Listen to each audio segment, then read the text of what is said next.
निर्गुण राख लिया संतन का सदका, सतगुर ढाक लिया मोहे पापी परदा। गुरुद्वारा गुरु नानक दरबार दे पवित्र हाल दे विच धन धन साहिब श्री गुरु ग्रंथ साहिब जी दी रूहानीयत गोद दा आनंद मान रहे स्टेज पर सुशोभित महान शख्सियतां समूह साध संगत जी, सब तो पहला दसवें पिता की बख्शी हुई फतेह की सांझ पाइए जी। गज के आखो वाहेगुरु जी का खालसा वाहेगुरु जी की फतेह। असी अज उस महान शहीदी पंद्रवाड़े नूं मना रहे हाँ। उन्हां महान सूरबीर योद्धियां की शहादत की याद विच इत्थे इकट्ठे होए हाँ, जिन्हां ने दुनिया के इतिहास विच एक नवा इतिहास सिरजिया।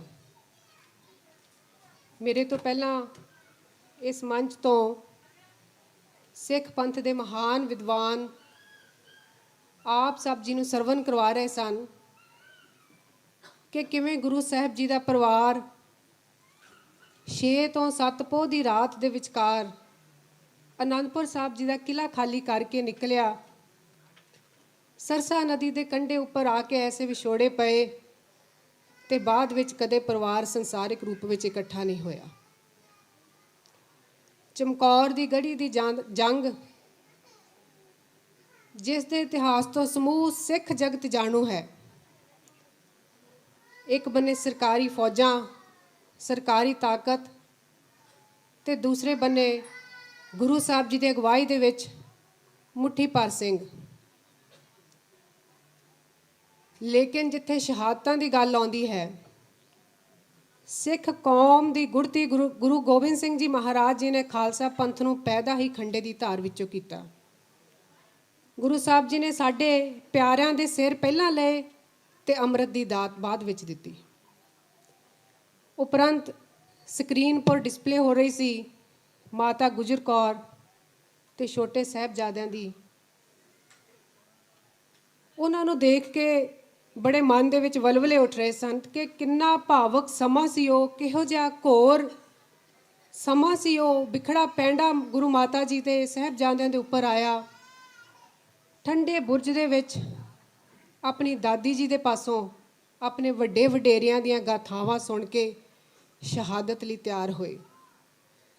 भाई साहब जी ने जिक्र किया सी जोगी अल्लाह यार खां दियां।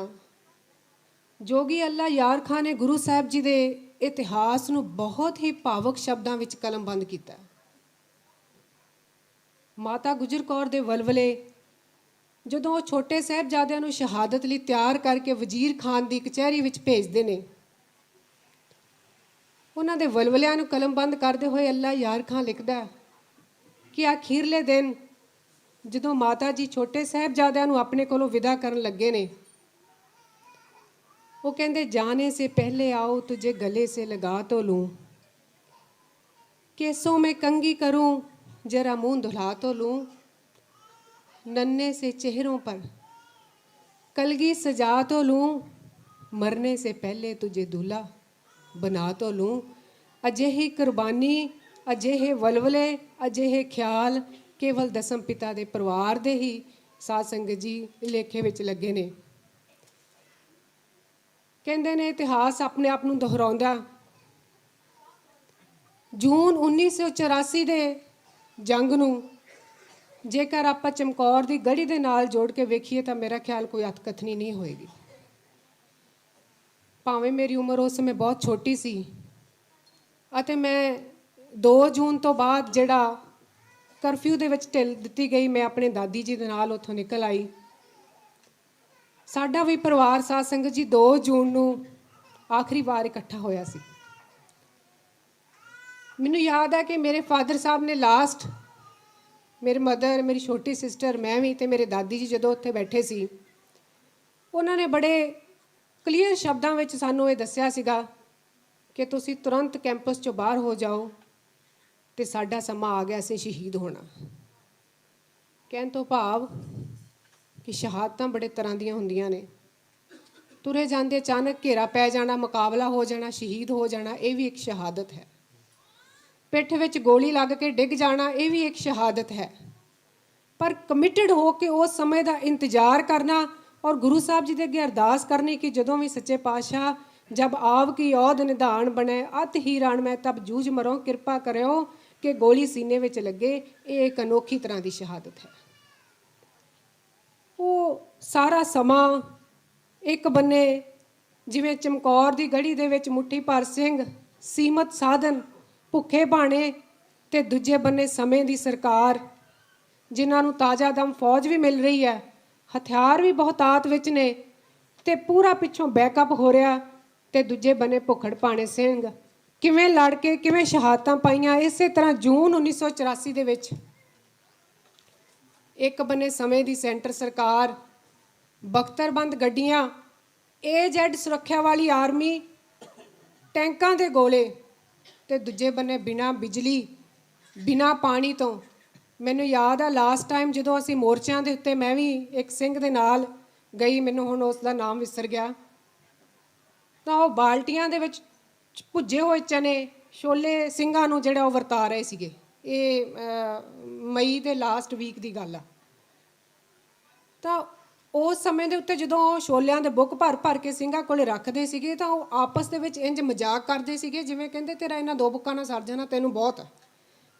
1% ਵੀ ਚਿਹਰੇ ਦੇ ਉੱਤੇ ਭੋਰਾ ਵੀ ਸ਼ਿਕਨ, ਕੋਈ ਵੀ ਚਿੰਤਾ ਜ਼ਾਹਰ ਨਹੀਂ ਸੀ ਹੁੰਦੀ ਕਿ ਕਿਸ ਤਰ੍ਹਾਂ ਦਾ ਸਮਾਂ ਆ ਰਿਹਾ ਹੈ। ਕਹਿਣ ਤੋਂ ਭਾਵ ਕਿ ਇਤਿਹਾਸ ਨੇ ਆਪਣੇ ਆਪ ਨੂੰ ਜੂਨ 1984 ਵਿੱਚ ਦੁਹਰਾਇਆ, ਜੋ ਅਸੀਂ ਆਪਣੀ ਅੱਖਾਂ ਨਾਲ ਦੇਖਿਆ। ਬਹੁਤ ਕੁਛ ਕੌਮ ਨੇ ਗਵਾਇਆ, ਬੜਾ ਨੁਕਸਾਨ ਹੋਇਆ ਜਿਹਦੀ ਭਰਪਾਈ ਅਜੇ ਤੱਕ ਨਹੀਂ ਹੋ ਰਹੀ। ਇੰਨੇ ਜ਼ਖਮ, ਇੰਨੇ ਦਰਦ ਸਾਨੂੰ ਮਿਲੇ ਨੇ ਜੂਨ 1984 ਤੋਂ ਕਿ ਉਹ ਸ਼ਬਦਾਂ ਵਿੱਚ ਬਿਆਨ ਕਰਨੇ ਔਖੇ।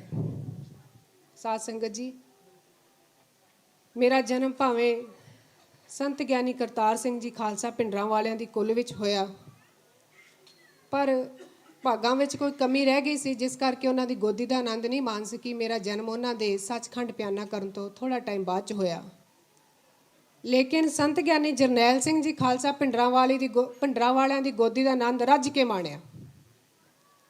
ਪਰ ਜਦੋਂ ਕੁਝ ਸੁਰਤ ਆਉਣ ਲੱਗੀ, ਇੰਨਾ ਵੱਡਾ ਹਾਦਸਾ ਹੋ ਗਿਆ ਜ਼ਿੰਦਗੀ ਦੇ ਵਿੱਚ, ਇੱਕ ਬੱਚਿਆਂ ਦੇ ਸਿਰ ਤੋਂ ਬਾਪ ਚਲਾ ਜਾਵੇ ਤਾਂ ਤੁਸੀਂ ਇਮੈਜਿਨ ਕਰ ਸਕਦੇ ਹੋ ਕੀ ਬੀਤਦੀ ਉਹਨਾਂ ਦੇ ਉੱਤੇ। ਜਿਵੇਂ ਜਿਵੇਂ ਸਮਝ ਆਉਣ ਲੱਗੀ, ਵੱਡੇ ਹੋਣ ਲੱਗੇ, ਤਾਂ ਉਸ ਸਮੇਂ ਇੱਕੋ ਹੀ ਆਤਮਾ, ਇੱਕੋ ਹੀ ਤਪਸਵੀ ਰੂਹ ਨੇ ਸਾਨੂੰ ਆਪਣੇ ਗਲਾਵੇ ਵਿੱਚ ਲੈ ਕੇ ਸੇਧ ਦਿੱਤੀ। ਉਹ ਸਨ ਬਾਬਾ ਠਾਕੁਰ ਸਿੰਘ ਜੀ, ਜਿਨ੍ਹਾਂ ਦਾ ਨਾਮ ਲਿਆ ਮੇਰਾ ਸਿਰ ਜਿਹੜਾ ਉਹ ਝੁਕ ਜਾਂਦਾ।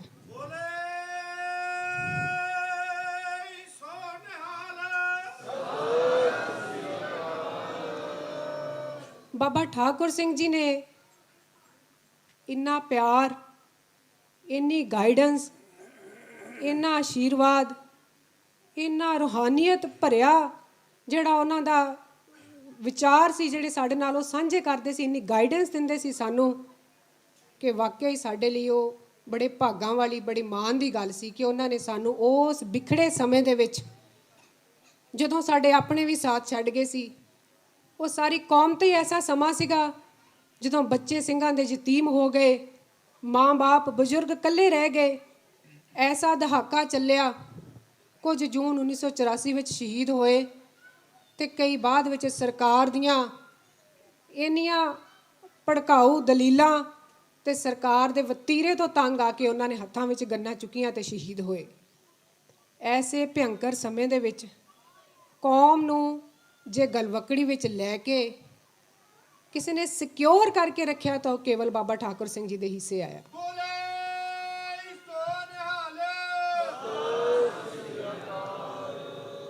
ਬਾਬਾ ਜੀ ਕੋਲੇ ਜਦੋਂ ਅਸੀਂ ਜਾਂਦੇ ਸੀ ਤਾਂ ਹਮੇਸ਼ਾ ਜਾਂਦਿਆਂ ਨੂੰ ਕੋਈ ਨਾ ਕੋਈ ਸ਼ਹੀਦ ਪਰਿਵਾਰ ਉੱਥੇ ਬੈਠਾ ਆਪਣੇ ਦੁੱਖਰੇ ਰੋ ਰਿਹਾ ਹੁੰਦਾ ਸੀ। ਬਾਬਾ ਜੀ ਬੜੇ ਪਿਆਰ ਨਾਲ, ਵੈਰੀ ਸਿੰਪੈਥੈਟਿਕਲੀ ਉਹਨਾਂ ਨਾਲ ਗੱਲਾਂ ਬਾਤਾਂ ਕਰਦੇ, ਵਿਚਾਰ ਕਰਦੇ, ਉਹਨਾਂ ਦੇ ਹਰ ਚੀਜ਼ ਵੱਲ, ਹਰ ਦੁੱਖ ਵੱਲ, ਹਰ ਦਰਦ ਵਿੱਚ ਸ਼ਾਮਲ ਹੁੰਦੇ ਔਰ ਹਰ ਤਰ੍ਹਾਂ ਦੇ ਨਾਲ ਉਹਨਾਂ ਦੀ ਪੂਰੀ ਸਹਾਇਤਾ ਕਰਨ ਦਾ ਯਤਨ ਵੀ ਕਰਦੇ ਸੀ, ਜਿਹਦੀ ਇੱਕ ਪ੍ਰੈਕਟੀਕਲ ਉਦਾਹਰਨ ਤੁਹਾਡੇ ਸਾਹਮਣੇ ਅਸੀਂ ਹਾਂ। ਜੇ ਉਸ ਸਮੇਂ ਬਾਬਾ ਠਾਕੁਰ ਸਿੰਘ ਜੀ ਸ਼ਹੀਦਾਂ ਪਰਿਵਾਰਾਂ ਦੀ ਬਾਂਹ ਨਾ ਫੜਦੇ, ਉਹਨਾਂ ਦੇ ਬੱਚਿਆਂ ਨੂੰ ਨਾ ਸੰਭਾਲਦੇ, ਤਾਂ ਸਾਧ ਸੰਗਤ ਜੀ ਹੋ ਸਕਦਾ ਸੀ ਸ਼ਾਇਦ ਅੱਜ ਮੈਂ ਇਸ ਸਟੇਜ ਤੋਂ ਤੁਹਾਡੇ ਦਰਸ਼ਨ ਨਾ ਕਰ ਸਕਦੀ। ਉਹਨਾਂ ਨੇ ਕਿਰਪਾ ਕਰਕੇ ਸਾਨੂੰ ਪੜ੍ਹਾਇਆ, ਗਾਈਡੈਂਸ ਦਿੱਤੀ। ਜਦੋਂ ਵੀ ਮਿਲਣਾ ਬਾਬਾ ਜੀ ਨੇ ਹਮੇਸ਼ਾ ਪਹਿਲਾਂ ਇਹੀ ਪ੍ਰਸ਼ਨ ਪੁੱਛਣਾ ਕਿ ਕਿੰਨੀਆਂ ਬਾਣੀਆਂ ਕੰਠ ਕਰ ਲਈਆਂ, ਨਿਤਨੇਮ ਕਿੰਨਾ। ਮੇਰੇ ਮਦਰ ਨੂੰ ਹਰ ਤਰ੍ਹਾਂ ਦੇ ਨਾਲ ਉਹਨਾਂ ਨੇ ਪੁੱਛਣਾ, ਦੱਸਣਾ ਕਿ ਬੱਚਿਆਂ ਨੂੰ ਇਸ ਤਰ੍ਹਾਂ ਪੜ੍ਹਾਉਣਾ, ਇਸ ਤਰ੍ਹਾਂ ਕਰਨਾ। ਮੇਰੇ ਛੋਟੇ ਵੀਰ ਜੀ ਦਾ ਜਨਮ ਮੇਰੇ ਫਾਦਰ ਸਾਹਿਬ ਤੋਂ ਬਾਅਦ 'ਚ ਹੋਇਆ ਸੀ। ਬਹੁਤ ਪਿਆਰ ਦਿੱਤਾ ਉਹਨਾਂ ਨੇ, ਔਰ ਉਸ ਪਿਆਰ ਦਾ ਸਦਕਾ ਹੀ ਉਹਨਾਂ ਦੇ ਨਾਂ 'ਤੇ ਜਿਹੜੀ ਸਾਲਾਨਾ ਯਾਦ ਮਨਾਈ ਜਾ ਰਹੀ ਸੀ, ਅਸੀਂ ਪ੍ਰਬੰਧਕਾਂ ਨੂੰ ਨਾ ਨਹੀਂ ਕਰ ਸਕੇ ਅਤੇ ਪਹਿਲੀ ਵਾਰ ਇੰਡੀਆ ਤੋਂ ਆਪ ਜੀ ਦੇ ਦਰਸ਼ਨ ਕਰਨ ਇੱਥੇ ਆਈ ਸੀ। ਸੋ ਮੈਂ ਬਹੁਤੇ ਸਮਾਂ ਆਪ ਜੀ ਦਾ ਨਾਂ ਲਵਾਂ, ਕਿਉਂਕਿ ਜਦੋਂ ਮਹਾਨ ਵਿਦਵਾਨ ਇੱਥੇ ਬੈਠੇ ਹੋਣ, ਸੰਤ ਮਹਾਂਪੁਰਸ਼ ਬੈਠੇ ਹੋਣ, ਤਾਂ ਮੇਰੇ ਵਰਗੀ ਤੁਸ਼ ਜੀਵ ਦੇ ਸ਼ਬਦ ਜਿਹੜੇ ਉਹ ਬਹੁਤੇ ਮਾਇਨਾ ਨਹੀਂ ਰਖਾਉਂਦੇ। ਦੂਸਰੀ ਬੇਨਤੀ ਜਿਹੜੀ ਮੈਂ ਕਰੂੰਗੀ, ਇੱਕ ਘਟਨਾ ਮੈਂ ਆਪ ਜੀ ਨਾਲ ਬਾਬਾ ਜੀ ਦੀ ਜ਼ਰੂਰ ਸਾਂਝੀ ਕਰਨੀ ਚਾਹੂੰਗੀ। ਮੇਰੇ ਕੋਲ ਸਤਿਕਾਰਯੋਗ ਲਿਖਾਰੀ ਜੀ ਬੈਠੇ ਨੇ। ਇਹ ਮੇਰਾ ਜਦੋਂ ਆਨੰਦ ਕਾਰਜ ਹੋਇਆ ਉੱਥੇ ਸੀ, ਕਿਉਂਕਿ ਮੇਰੇ ਵਿਚੋਲੇ ਵੀ ਬਾਬਾ ਜੀ ਸੀ, ਔਰ 3-4 ਦਿਨ ਪਹਿਲਾਂ ਆ ਕੇ ਸਾਰਾ ਉਹਨਾਂ ਨੇ ਕਾਰਜ ਜਿਹੜਾ ਸਮੁੱਚਾ ਦੇਖ ਰੇਖ ਉਹਨਾਂ ਦੀ ਹੇਠ ਹੋਇਆ। ਸੰਗਤਾਂ ਨੂੰ ਬੜਾ ਉਤਸ਼ਾਹ ਸੀ। 84 ਤੋਂ ਬਾਅਦ 'ਚ ਸਾਡੇ ਪਰਿਵਾਰ ਦੇ ਵਿੱਚ ਪਹਿਲਾ ਪ੍ਰੋਗਰਾਮ ਸੀ ਮੇਰੇ ਆਨੰਦ ਕਾਰਜ ਦਾ। ਇਕੱਠ ਕਾਫੀ ਹੋ ਗਿਆ ਅਤੇ ਆਨੰਦ ਕਾਰਜ ਉੱਤੇ ਬਾਬਾ ਜੀ ਨੇ ਸਭ ਤੋਂ ਪਹਿਲਾਂ ਉੱਠ ਕੇ ਇੱਕ ਲੋਈ ਕਰੀਮ ਕਲਰ ਦੀ ਮੇਰੇ ਉੱਤੇ ਦੇ ਦਿੱਤੀ। ਉਸ ਤੋਂ ਬਾਅਦ 'ਚ ਸੰਗਤਾਂ ਨੇ ਆਸ਼ੀਰਵਾਦ ਦੇਣਾ ਸ਼ੁਰੂ ਕਰ ਦਿੱਤਾ। ਲੇਕਿਨ ਕੁਝ ਸੰਗਤਾਂ ਦੇ ਇਕੱਠ ਹੋਣ ਕਰਕੇ ਕੁਝ ਉਹ ਜਿਹੜਾ ਸਰੋਪਾ ਸੀ ਉਹ ਸੰਭਾਲਿਆ ਨਹੀਂ ਗਿਆ, ਉਹ ਪਤਾ ਨਹੀਂ ਲੱਗਿਆ, ਬਾਅਦ ਵਿੱਚ ਲੱਭਿਆ ਹੀ ਨਹੀਂ ਕਿ ਉਹ ਕਿੱਧਰ ਚਲਾ ਗਿਆ, ਕੌਣ ਲੈ ਗਿਆ। ਕੁਝ ਦਿਨਾਂ ਬਾਅਦ ਜਦੋਂ ਸਾਰੀ ਪੜਤਾਲ ਕੀਤੀ ਗਈ ਕਿ ਉਹ ਬਾਬਾ ਜੀ ਵਾਲੀ ਲੋਈ ਉਹ ਸਾਰੀ ਕਿੱਥੇ ਗਏ, ਉਹ ਜਦੋਂ ਨਾ ਲੱਭੇ, ਮੇਰੇ ਮਾਤਾ ਜੀ ਅਸੀਂ ਮਹਿਤੇ ਗਏ, ਕਿਉਂਕਿ ਮੇਰੇ ਜਿਹੜਾ ਇਨਲੌਜ਼ ਦਾ ਪਿੰਡ ਆ ਉਹ ਮਹਿਤੇ ਤੋਂ ਬਿਲਕੁਲ ਨਾਲ ਹੀ ਹੈ। ਬਾਬਾ ਜੀ ਕੋਲ ਜਾ ਕੇ ਬੇਨਤੀ ਕੀਤੀ। ਬੜੀ ਚਿੰਤਾ ਸੀ ਮੇਰੇ ਮਾਤਾ ਜੀ ਨੂੰ, ਔਰ ਮੈਨੂੰ ਵੀ ਇਸ ਗੱਲ ਦਾ ਬੜਾ ਸੀਗਾ ਕਿ ਜਿਹੜਾ ਬਾਬਾ ਜੀ ਨੇ ਸਰੋਪਾ ਦਿੱਤਾ ਸੀਗਾ ਉਹ ਤਾਂ ਹੈ ਨਹੀਂ, ਦੂਜਿਆਂ ਦਾ ਕੀ ਕਰਨਾ, ਜਿਹੜੀ ਅਸਲੀਅਤ ਮਨ ਦੀ ਭਾਵਨਾ ਸੀ। ਅਸੀਂ ਬਾਬਾ ਜੀ ਕੋਲੇ ਮਹਿਤਾ ਸਾਹਿਬ ਗਏ, ਬਾਬਾ ਜੀ ਕੋਲ ਬੈਠੇ, ਬੜੇ ਖੁਸ਼ ਹੋਏ, ਬੜਾ ਪਿਆਰ ਕੀਤਾ, ਬਹੁਤ ਪਿਆਰ ਕੀਤਾ। ਕਹਿਣ ਲੱਗੇ ਮੈਂ ਤੁਹਾਨੂੰ ਕੀ ਦੇਵਾਂ। ਇੰਨੇ ਪਿਆਰ ਦੇ ਨਾਲ ਭਿੱਜ ਕੇ ਕਹਿਣ ਲੱਗੇ ਤੁਸੀਂ ਮੇਰੇ ਕੋਲ ਆਏ, ਮੈਂ ਤੁਹਾਨੂੰ ਕੀ ਦੇਵਾਂ। ਮੇਰੇ ਮਦਰ ਭਾਵੁਕ ਹੋ ਗਏ, ਮੈਨੂੰ ਕਹਿਣ ਲੱਗੇ ਬਾਬਾ ਜੀ ਅੱਗੇ ਕੌਣ ਦਿੰਦਾ, ਸਾਰਾ ਕੁਝ ਤੁਸੀਂ ਦਿੰਦੇ ਹੋ। ਫਿਰ ਕਹਿਣ ਲੱਗੇ ਨਹੀਂ ਦੱਸੋ ਮੈਂ ਕੀ ਦੇਵਾਂ, ਮੈਂ ਬੀਬੀ ਨੂੰ ਕੀ ਦੇਵਾਂ। ਉਸ ਸਮੇਂ ਤੇ ਗੁਰੂ ਮਹਾਰਾਜ ਜੀ ਦਾ ਸ਼ਬਦ ਚੇਤੇ ਆਇਆ, ਹਰ ਪ੍ਰਭ ਮੇਰੇ ਬਾਬਲਾ ਹਰ ਦੇਵੋ ਦਾਨ ਮੈਂ ਦਾਜੋ, ਹਰ ਕੱਪੜੋ ਹਰ ਸੋਭਾ ਦੇਵੋ ਜਿਤ ਸਵਰੈ ਮੇਰਾ ਕਾਜੋ। ਇਹ ਸ਼ਬਦ ਪੜ੍ਹਿਆ, ਬੜੇ ਖੁਸ਼ ਹੋਏ ਬਾਬਾ ਜੀ।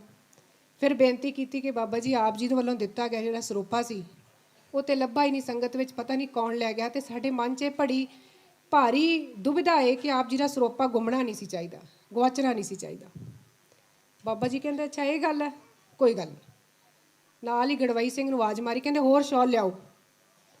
ਬਾਬਾ ਜੀ ਨੇ ਨਵਾਂ ਸਰੋਪਾ ਲੈ ਕੇ ਸ਼ਾਲ ਮੇਰੇ ਉੱਪਰ ਲਪੇਟ ਕੇ ਦਿੱਤਾ, ਔਰ ਨਾਲ ਹੀ ਕਹਿੰਦੇ ਕੋਈ ਗੱਲ ਨਹੀਂ, ਸਰੋਪਾ ਕਿਸੇ ਦੀ ਲੋੜ ਹੋਊਗੀ, ਲੋੜਵੰਦ ਦੇ ਕੰਮ ਆ ਗਿਆ, ਬਖਸ਼ਿਸ਼ ਤਾਂ ਹੋ ਗਈ ਹੈ, ਗੁਰੂ ਮਹਾਰਾਜ ਨੇ ਕਰ ਦਿੱਤੀ ਸੀ। ਕਹਿਣ ਤੋਂ ਭਾਵ ਆ ਕਿ ਜੇ ਅੱਜ ਅਸੀਂ ਆਪ ਜੀ ਦੇ ਵਿਚਕਾਰ ਖੜੇ ਹੋ ਕੇ ਬੋਲਣ ਦੇ ਕਾਬਲ ਹੋਏ ਹਾਂ, ਇਸ ਸਟੇਜ ਤੋਂ ਮੈਂ 2 ਸ਼ਬਦ ਬੋਲ ਰਹੀ ਹਾਂ, ਅਤੇ ਇਹ ਉਹਨਾਂ ਦੀ ਬਖਸ਼ਿਸ਼ ਹੈ, ਇਹ ਉਹਨਾਂ ਦੇ ਸਾਡੇ ਉੱਤੇ ਕੀਤੇ ਹੋਏ ਪਰਉਪਕਾਰ ਨੇ।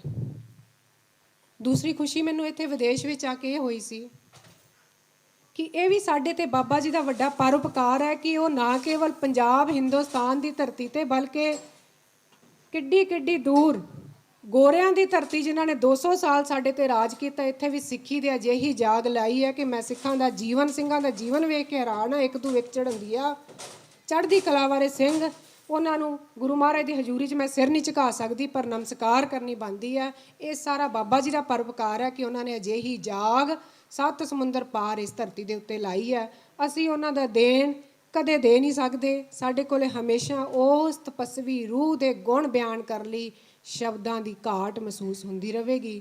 ਸੋ ਅੰਤ ਵਿੱਚ ਮੈਂ ਇੰਨੀਆਂ ਹੀ ਬੇਨਤੀਆਂ ਕਰਦੀ ਹੋਈ ਛੋਟੇ ਸਾਹਿਬਜ਼ਾਦਿਆਂ, ਮਾਤਾ ਗੁਜਰ ਕੌਰ ਜੀ, ਵੱਡੇ ਸਾਹਿਬਜ਼ਾਦੇ ਅਤੇ ਬਾਬਾ ਠਾਕੁਰ ਸਿੰਘ ਜੀ ਦੀ ਨਿੱਘੀ ਯਾਦ ਨੂੰ ਦਿਲ ਵਿੱਚ ਵਸਾਉਣ ਦੀ ਬੇਨਤੀ ਕਰਦੀ ਗੁਰੂ ਸਾਹਿਬ ਜੀ ਦੇ ਅੱਗੇ ਕਿ ਗੁਰੂ ਮਹਾਰਾਜ ਕਿਰਪਾ ਕਰਨ, ਐਸੇ ਮਹਾਨ ਪਰਉਪਕਾਰੀ ਮਹਾਂਪੁਰਸ਼ਾਂ ਦੇ ਜੀਵਨ ਦੇ ਵਿੱਚ ਇੱਕ ਕਿਨਕਾ ਭਰ ਵੀ ਸਾਡੇ ਦੇ ਉੱਤੇ ਮਿਹਰ ਕਰ ਦੇਣ ਔਰ ਬਖਸ਼ਿਸ਼ ਕਰਨ। ਅਸੀਂ ਉਹਨਾਂ ਦੇ ਪਾਏ ਹੋਏ ਪੂਰਨਿਆਂ 'ਤੇ, ਉਹਨਾਂ ਦੀਆਂ ਦਿੱਤੀਆਂ ਹੋਈਆਂ ਅਸੀਸਾਂ ਨੂੰ ਸਾਂਭ ਕੇ ਰੱਖੀਏ ਔਰ ਉਹਨਾਂ ਦੀਆਂ ਦਿੱਤੀਆਂ ਹੋਈਆਂ ਸਿੱਖਿਆਵਾਂ 'ਤੇ ਇਸੇ ਤਰ੍ਹਾਂ ਚੱਲਦੇ ਰਹੀਏ।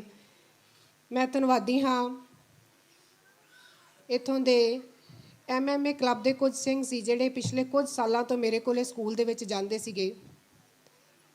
ਬੜਾ ਵਧੀਆ ਉਪਰਾਲਾ ਸੀ ਇਹਨਾਂ ਦਾ। ਕੁਝ ਸਮਾਂ ਪਹਿਲਾਂ ਅਸੀਂ ਮਿਲੇ ਸੀਗੇ ਇੰਡੀਆ ਦੇ ਵਿੱਚ, ਤਾਂ ਇਹਨਾਂ ਨੇ ਗੱਲ ਕੀਤੀ, ਪਤਿਤ ਪੁਣੇ ਦੀ ਗੱਲ ਚੱਲੀ ਕਿ ਛੋਟੀ ਜਿਹੜੀ ਪਨੀਰੀ ਆ ਇਸ ਨੂੰ ਕਿਵੇਂ ਸੰਭਾਲਿਆ ਜਾ ਸਕਦਾ, ਕਿਉਂਕਿ ਮੇਰਾ ਫੀਲਡ ਐਜੂਕੇਸ਼ਨ ਸੀ ਸਕੂਲ 'ਚ। ਉਸ ਸਮੇਂ 'ਤੇ ਮੈਂ ਪ੍ਰਿੰਸੀਪਲ ਸੀ। ਵਿਚਾਰਾਂ ਕਰਦਿਆਂ ਅਸੀਂ ਬੈਠਿਆਂ ਸਲਾਹ ਬਣਾਈ ਕਿ ਕਿਉਂ ਨਾ ਇਹਨਾਂ ਦੇ ਗੁਰਮਤ ਟ੍ਰੇਨਿੰਗ ਕੈਂਪ ਲਗਾਏ ਜਾਣ ਅਤੇ ਆਪਣੀ ਪਨੀਰੀ ਨੂੰ ਸਾਂਭਣ ਦਾ ਯਤਨ ਕੀਤਾ ਜਾਵੇ, ਕਿਉਂਕਿ ਹਰ ਇੱਕ ਸਿੱਖ ਦਾ ਕੌਮੀ ਫਰਜ਼ ਹੈ। ਉਹਨਾਂ 'ਚੋਂ ਕੁਝ ਵੀਰ ਇੱਥੇ ਵੀ ਬੈਠੇ ਹੋਣਗੇ। ਬਾਬਾ ਦੀਪ ਸਿੰਘ ਜੀ ਦੇ ਗੁਰਦੁਆਰੇ ਵਿੱਚ ਬੈਠ ਕੇ ਅਸੀਂ ਪਹਿਲੀ ਸਲਾਹ ਕੀਤੀ ਅਤੇ ਉਸ ਤੋਂ ਬਾਅਦ ਵਿੱਚ ਮੈਂ ਰਿਣੀ ਹਾਂ ਇਹਨਾਂ ਸਿੱਖਾਂ ਦੀ ਕਿ ਇਹਨਾਂ ਨੇ ਆਪਣਾ ਦਸਵੰਧ ਲੈ ਕੇ ਆਪਣੇ ਖਰਚੇ ਦੇ ਉੱਤੇ ਈਸਟਰ ਹੌਲੀਡੇਜ਼, ਮੇਰਾ ਖਿਆਲ ਆਪ ਜੀਆਂ ਨੂੰ ਇੱਥੇ ਹੁੰਦੀਆਂ ਨੇ ਅਪ੍ਰੈਲ ਦੇ ਵਿੱਚ, ਜਾ ਕੇ ਪਰਿਵਾਰਾਂ ਸਮੇਤ ਦਿਨ ਰਾਤ ਇੱਕ ਕਰਕੇ ਸਕੂਲਾਂ ਦੇ ਵਿੱਚ ਕੈਂਪ ਲਾਏ। ਔਰ ਅਸੀਂ ਉਸ ਲਈ ਕਿਸੇ ਤੋਂ ਇਜਾਜ਼ਤ ਨਹੀਂ ਲਈ, ਨਾ ਕਿਸੇ ਨੂੰ ਪੁੱਛਿਆ, ਨਾ ਕੋਈ ਕਿਸੇ ਦੀ ਪਰਮਿਸ਼ਨ ਲਈ। ਅਸੀਂ ਗੁਰੂ ਮਹਾਰਾਜ ਦਾ ਹੁਕਮਨਾਮਾ ਲੈ ਕੇ ਅਰਦਾਸ ਕਰਕੇ ਉਹ ਕੈਂਪ ਲਾਉਣੇ ਸ਼ੁਰੂ ਕਰ ਦਿੱਤੇ। ਔਰ ਇਸ ਦਾ ਨਤੀਜਾ ਇਹ ਨਿਕਲਿਆ ਕਿ 2 ਸਾਲ ਬਾਅਦ ਜਦੋਂ ਮੈਂ ਸਟੂਡੈਂਟਸ ਨੂੰ 5 ਸਕੂਲ ਪਹਿਲਾਂ ਅਸੀਂ ਇਕੱਠੇ ਕੀਤੇ ਸੀ, ਉਸ ਤੋਂ ਬਾਅਦ 'ਚ ਵਧਾਇਆ ਦਾਇਰਾ, ਮੈਂ ਉਹਨਾਂ ਨੂੰ ਪੁੱਛਿਆ, ਕਨਕਲੂਜਨ ਕੱਢਿਆ ਕਿ ਬੇਟਾ ਇਹ ਸਾਡਾ ਕੋਈ ਫਾਇਦਾ ਵੀ ਹੋਇਆ ਤੁਹਾਨੂੰ, ਤੁਸੀਂ ਕੀ ਸਿੱਖਿਆ ਇਹਨਾਂ ਕੈਂਪਾਂ ਦੇ ਉੱਤੋਂ, ਕੀ ਤੁਹਾਡੇ ਮਨ ਵਿੱਚ ਕੀ ਲੈਸਨ ਤੁਸੀਂ ਲਿਆ। ਤਾਂ ਉਹ ਸਾਨੂੰ ਸਭ ਤੋਂ ਵੱਡੀ ਗੱਲ ਉਹ ਜਿਹੜੀ ਉਹਨਾਂ ਨੇ ਮੈਨੂੰ ਕਹੀ, ਮੇਰੇ ਦਿਲ ਨੂੰ ਉਹ ਟੱਚ ਕਰਕੇ ਮੈਨੂੰ ਕਹਿਣ ਲੱਗੇ, ਜਿਵੇਂ ਬੱਚਿਆਂ ਦੀ ਭਾਸ਼ਾ ਹੁੰਦੀ, ਮੈਡਮ ਜੀ ਅਸੀਂ ਤਾਂ ਸੋਚਦੇ ਸੀਗੇ ਕਿ ਗੋਰਿਆਂ ਦੀ ਧਰਤੀ ਦੇ ਉੱਤੇ ਸਿੱਖ ਕੇਵਲ ਮੋਨੇ ਹੀ ਰਹਿੰਦੇ ਆ, ਕਿਉਂਕਿ ਜਿਹੜਾ ਵੀ ਪੰਜਾਬ ਦੇ ਵਿੱਚੋਂ ਜਿਹਦਾ ਵੀ ਬਾਹਰ ਵੀਜ਼ਾ ਲੱਗਦਾ ਸੀ ਉਹ ਪਹਿਲਾਂ ਨਾਈ ਦੀ ਦੁਕਾਨ 'ਤੇ ਜਾ ਕੇ ਕੇਸ ਕਟਾਉਂਦਾ ਸੀ ਅਤੇ ਫਿਰ ਜਾ ਕੇ ਜਹਾਜ਼ ਚੜ੍ਹਦਾ ਸੀ।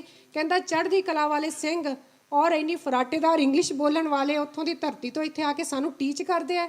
ਕਹਿੰਦੇ ਅਸੀਂ ਅੱਜ ਤੋਂ ਪ੍ਰਣ ਕਰਦੇ ਹਾਂ ਕਿ ਅਸੀਂ ਘੱਟੋ ਘੱਟ ਕੇਸ ਨਹੀਂ ਕਟਾਵਾਂਗੇ। ਮੈਨੂੰ ਲੱਗਿਆ ਕਿ ਇਹ ਮੇਰੀ ਸਭ ਤੋਂ ਵੱਡੀ ਪ੍ਰਾਪਤੀ ਹੈ। ਜੇ ਸਾਡੇ ਐਫਰਟਸ ਦੇ ਨਾਲ ਕੋਈ 5, 10, ਇੱਕ ਬੱਚਾ ਵੀ ਸਿਕਿਉਰ ਹੋ ਜਾਂਦਾ ਤਾਂ ਮੈਂ ਕਹਿੰਦੀ ਇਹ ਬਾਬਾ ਜੀ ਦੀਆਂ, ਗੁਰੂ ਮਹਾਰਾਜ ਜੀ ਦੀਆਂ ਬਖਸ਼ਿਸ਼ਾਂ ਹੋਣਗੀਆਂ ਸਾਡੇ 'ਤੇ। ਮੈਂ ਧੰਨਵਾਦੀ ਹਾਂ ਉਹਨਾਂ ਸਾਰੇ ਸਿੰਘਾਂ ਦਾ, ਉਹ ਸਮੁੱਚੀ ਟੀਮ ਦਾ। ਔਰ ਮੈਂ ਬੇਨਤੀ ਕਰੂੰਗੀ ਕਿ ਇਸ ਸਾਲ ਵੀ ਉਹ ਜੋ ਵੀ ਪਲਾਨ ਕਰਨਾ ਉਹ ਜ਼ਰੂਰ ਕਿਰਪਾ ਕਰਕੇ, ਕਿਉਂਕਿ ਪੰਜਾਬ ਨੂੰ ਬੜੀ ਲੋੜ ਹੈ ਇਸ ਚੀਜ਼ ਦੀ।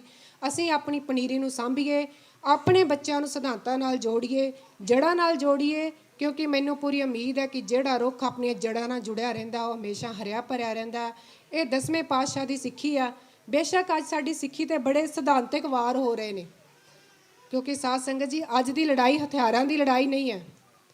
ਸਾਨੂੰ ਰਹਿਤ ਮਰਜ਼ਾਦਾ ਨਾਲੋਂ ਤੋੜਿਆ ਜਾ ਰਿਹਾ, ਸਾਡੀਆਂ ਬਾਣੀਆਂ 'ਤੇ ਵਾਰ ਹੋ ਰਹੇ ਨੇ, ਸਾਨੂੰ ਤਰਕ ਨਾਲ ਹਰਾਉਣ ਦੀ ਕੋਸ਼ਿਸ਼ ਕੀਤੀ ਜਾ ਰਹੀ ਹੈ। ਅਜਿਹੇ ਸਮੇਂ ਦੇ ਵਿੱਚ ਸਾਨੂੰ ਆਪਣੀ ਪਨੀਰੀ ਨੂੰ ਵੱਧ ਤੋਂ ਵੱਧ ਐਜੂਕੇਟ ਕਰਨ ਦੀ, ਵੱਧ ਤੋਂ ਵੱਧ ਜਾਗਰੂਕ ਕਰਨ ਦੀ ਲੋੜ ਹੈ, ਤਾਂ ਕਿ ਅਸੀਂ ਉਹਨਾਂ ਨਾਸਤਿਕ ਲੋਕਾਂ ਨੂੰ ਤਰਕ ਦੇ ਆਧਾਰ 'ਤੇ ਮੂੰਹ ਤੋੜਵਾਂ ਜਵਾਬ ਦੇ ਸਕੀਏ। ਇੰਨੀਆਂ ਕੁ ਬੇਨਤੀਆਂ ਕਰਦੀ ਹੋਈ ਖਿਮਾ ਦੀ ਜਾਚਕ ਹਾਂ। ਵਾਹਿਗੁਰੂ ਜੀ ਕਾ ਖਾਲਸਾ, ਵਾਹਿਗੁਰੂ ਜੀ ਕੀ ਫਤਿਹ।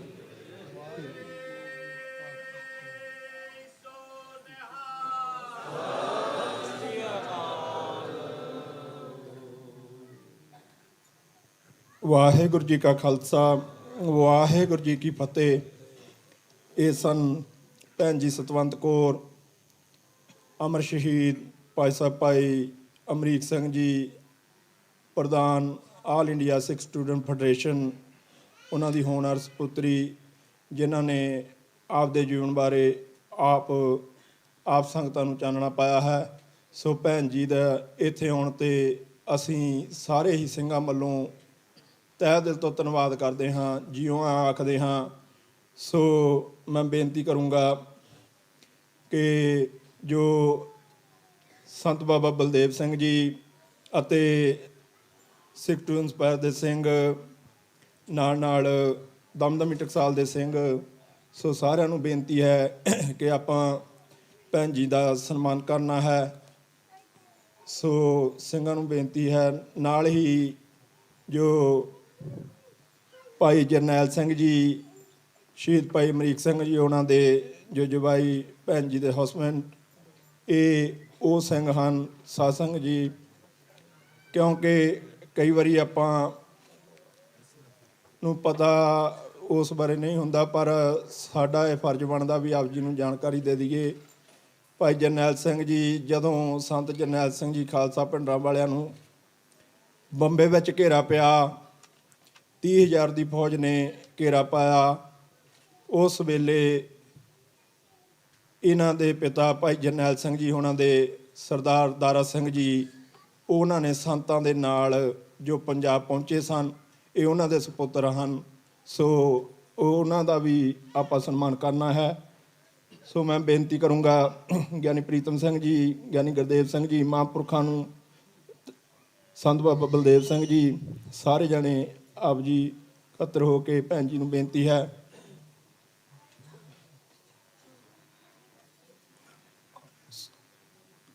ਭਾਈ ਮਨਵੀਰ ਸਿੰਘ ਜੀ ਹੋਣੀ ਉੱਪਰ ਆ ਜਾਓ। ਸਰ ਸਿੰਘ ਦੀਪ ਸਿੰਘ ਜੀ,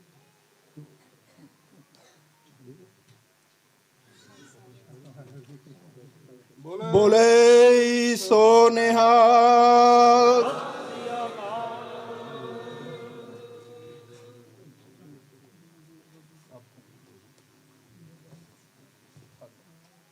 ਬੋਲੇ ਸੋ ਨਿਹਾਲ। ਨਾਲ ਹੀ ਮੈਂ ਸਿੰਘਾਂ ਨੂੰ ਬੇਨਤੀ ਕਰੂੰਗਾ ਕਿ ਬਾਬਾ ਬਲਦੇਵ ਸਿੰਘ ਜੀ ਹੋਣਾ ਮਹਾਂਪੁਰਖਾਂ ਦਾ ਵੀ, ਅਤੇ ਗਿਆਨੀ ਪ੍ਰੀਤਮ ਸਿੰਘ ਜੀ ਤੇ ਗਿਆਨੀ ਗੁਰਦੇਵ ਸਿੰਘ ਜੀ, ਕਿਉਂਕਿ ਵੱਡੇ ਮਹਾਂਪੁਰਖਾਂ ਦੇ ਵਿਦਿਆਰਥੀ, ਉਹਨਾਂ ਦਾ ਵੀ ਨਾਲ ਹੀ ਸਤਿਕਾਰ ਕਰਨਾ।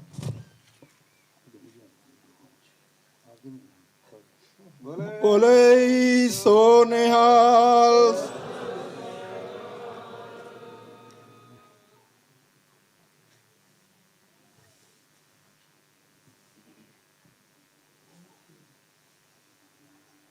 ਬੋਲੇ ਸੋ ਨਿਹਾਲ। ਬੋਲੇ ਸੋ ਨਿਹਾਲ। ਸੋ ਤਹਿ ਦਿਲ ਤੋਂ ਧੰਨਵਾਦ ਹੈ ਅਸੀਂ ਬਾਬਾ ਬਲਦੇਵ ਸਿੰਘ ਜੀ ਜੋਗੇਵਾਲ ਦਮਦਮੀ ਟਕਸਾਲ ਦੇ ਮਹਾਂਪੁਰਖ, ਜਿਨ੍ਹਾਂ ਨੇ ਇੱਥੇ ਆ ਕੇ ਸੰਗਤਾਂ ਦੇ ਦਰਸ਼ਨ ਕੀਤੇ ਹਨ, ਵਿਸ਼ੇਸ਼ ਤੌਰ 'ਤੇ ਇਹਨਾਂ ਸਮਾਗਮਾਂ ਵਿੱਚ ਹਾਜ਼ਰੀ ਭਰੀ ਹੈ। ਇਸੇ ਤਰ੍ਹਾਂ ਭੈਣ ਜੀ ਸਤਵੰਤ ਕੌਰ, ਭਾਈ ਜਰਨੈਲ ਸਿੰਘ ਜੀ ਅਤੇ ਜਿੰਨੇ ਵੀ ਸਾਡੇ ਕਥਾਵਾਚਕ ਸਿੰਘ, ਰਾਗੀ ਸਿੰਘ ਆਏ ਹਨ, ਸਾਰਿਆਂ ਦਾ ਹੀ ਧੰਨਵਾਦ। ਸਾਰਿਆਂ ਨੂੰ ਜੀਓ।